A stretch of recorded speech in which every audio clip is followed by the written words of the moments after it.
Implant o'rnatilgandan keyin nimalarga ko'proq e'tibor berish kerak? Tishni qanday qilib parvarish qilish kerak?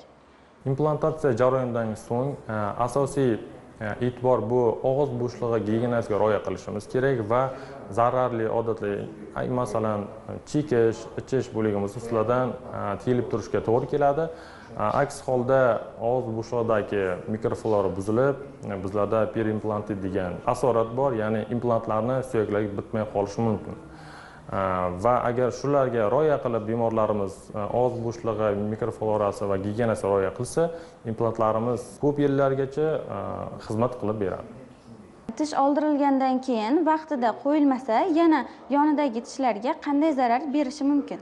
Tish oldirilgandan so'ng biz bemorlarimizga asosiy birinchi maslahatimiz o'sha yo'qotilgan tish joyini qayta tiklashda maslahat beramiz. Sababi tishlar orasidagi masofa ochilib ketiladi. Biz buni trema deymiz va u joyga oziq-ovqat mahsulotlari va yig'ilib toshlar yig'ilishi mumkin. Buning natijasi birinchi estetik jihatdan juda xunuk ko'rinadi bemorlarimizga va tishlarga tushgan yuklamani ham miqdori ortib, tishlarda keyinchalik sinish va karies kasalliklari tez keltirib chiqishi mumkin. Shuning uchun tish oldirilgandan so'ng albatta ma'lum bir vaqt o'tgandan keyin o'sha yo'qotilgan tish o'rnini qayta tiklashga kerak bo'ladi.